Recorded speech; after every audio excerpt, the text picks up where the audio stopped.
plaisir de vous servir, mesdames et messieurs, bonsoir. Merci d'être avec nous. Bienvenue dans cette édition d'information. Tout de suite, les titres du journal. Ce 29 décembre 2018 marque le dernier samedi du mois et comme à l'accoutumée, plusieurs repères de la capitale ont été assainis.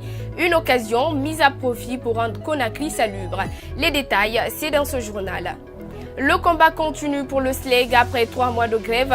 Ils n'entendent pas baisser les bras jusqu'à satisfaction des revendications. Aliou Diallo sera dans ce journal pour nous parler de leur assemblée générale tenue ce samedi.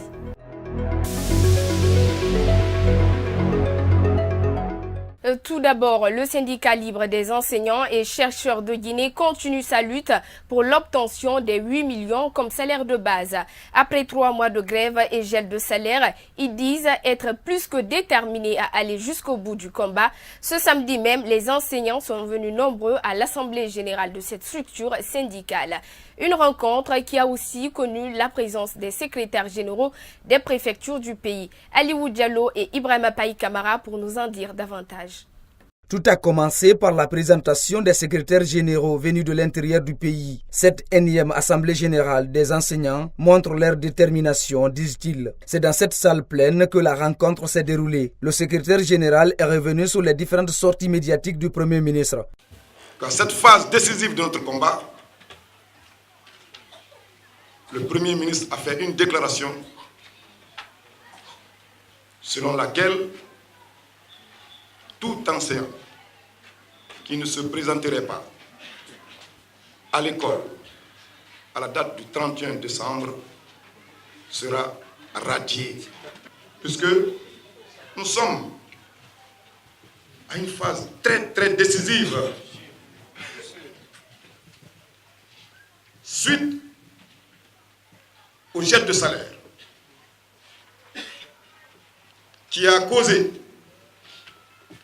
des pertes en vies humaines, qui a causé la dislocation de certaines familles,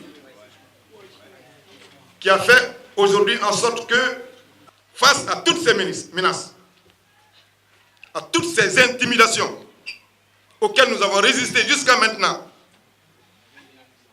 il n'est pas question de reculer. Conscient de l'état dans lequel vivent les enseignants, le numéro 1 du SLEG en appelle à la résistance de tous ses compagnons. L'appauvrissement de la population, notamment les enseignants, a été évoqué. Nous sommes toujours engagés, déterminés pour que nos conditions changent, pour que nous sortions de la précarité dans laquelle nous vivons, pour que nous puissions les démontrer que les richesses de ce pays sont mal reparties, elles sont mal gérées. Elles sont dilapidées par un groupuscule et que nous en avons marre de cette gestion, de cette mauvaise gestion, de cette gouvernance qui est caractérisée par la corruption, par l'impunité. Remontés contre tous agissements des autorités, Aboubakar Souma et ses compagnons sont contraints d'aller jusqu'au bout de leurs revendications, affirme-t-il. Si rien n'est fait, l'éducation guinéenne risque une année blanche. Je vous le disais au sommaire, comme tous les derniers samedis du mois, plusieurs endroits de la capitale ont été assainis aujourd'hui. Cette journée de civisme s'inscrit dans le cadre du programme initié par le gouvernement il y a 3 mois. Elle vise aussi à rendre la ville de Conakry plus propre. Suivez. Samedi. Ouais, akany la Guinema, akany musoima, akany dini numa. Na kanin karate, ambela santé a olero. Ala mamen waranya fe. Ala kanan desemena. Ala mam benna. Ala kanan kanya bembaliaro. Ne men fola la Guinea muso na akeluye. Beye dinye anya nyama men bola Guinea anya mola nyon na anya nyama tuntu anya alabo. No isa mi da san suma rafanga na ma. Nyamma da nyugola na manga na kan fala rafanga mayati. Ala fa kwandal wali. Ala kan desa manga o mala kan desa tide kumma. E kolon deja na kan lamma garaba fen samidima. Ena kolonka. Donc kana ngona ga kona fufa funa zero nara. Poubelle lori nyoke ça c'est dori et puis me ga manna na ga yoge matongo ma quartier ku est-ce que ça wala ko bi fi kay mo no ko ma ne nan contacter ma ini yoge lu ko ini relève va nyogo tongo ga wala Et il faut dire que cette initiative gouvernementale ne fait pas que des heureux. Certains citoyens dénoncent les difficultés qu'ils rencontrent pour se rendre au travail. Parfois, il y a même des altercations entre forces de l'ordre et certains citoyens qui veulent coûte que coûte se rendre à leur destination. On a un peu de difficultés avec les populations, mais il faut qu'on accepte parce qu'on travaille avec les populations. Donc l'assainissement, depuis avant-hier, on a commencé. Jusqu'à présent, on est en train de faire. Ce n'est pas encore fini. Le retardement de la population pour venir déposer les ordures, ça nous fatigue un peu. Mais il faut qu'on accepte parce que c'est le travail du gouvernement.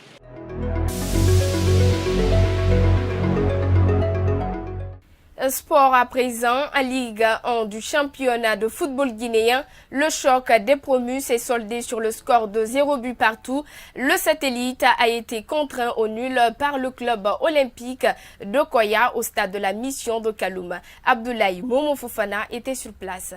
Fin de cette première rencontre de la 3e journée de la Ligue guinéenne de football professionnel. 0 but partout entre le Satellite FC de Guinée et le club olympique de Kakandé. On a senti deux équipes hyper motivées. Il y avait de l'engagement, le jeu. Mais finalement, il n'y a pas eu de but. Le club olympique de Koya a eu la main mise sur l'ensemble de la deuxième période. Mais le Satellite FC a eu ce pénalty que finalement l'arbitre n'a pas branché. Donc le public de cette équipe du Satellite FC de Guinée a réclamé ce pénalty. C'est sur ce score de 0 but partout que l'arbitre a mis un terme à cette rencontre.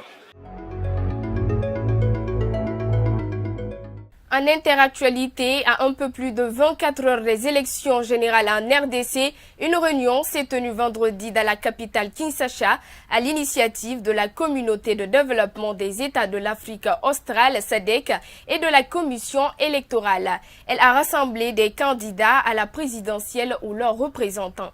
À l'issue de la rencontre, le président de la CENI a confirmé que le vote aurait bien lieu dimanche. Cette réunion a duré près de 4 heures. Cornel Nanga, le président de la CENI, a encore confirmé le report du vote dans les circonscriptions de Beni, Butembo et Yumbi. À Madagascar, un peu plus de 1000 partisans de Marc Ravalomanana se sont rassemblés sur la place du 13 mai dans le centre de la capitale Antananarivo ce samedi même 29 décembre. L'ancien président et candidat conteste les résultats provisoires de l'élection présidentielle selon lesquels il aurait obtenu un peu plus de 44% des suffrages. La Commission électorale nationale indépendante CENI a annoncé jeudi 27 décembre que son rival Andry Rajoelina était sorti victorieux des urnes avec un peu plus de 55% des voix alors que le candidat malheureux dénonce les fraudes massives.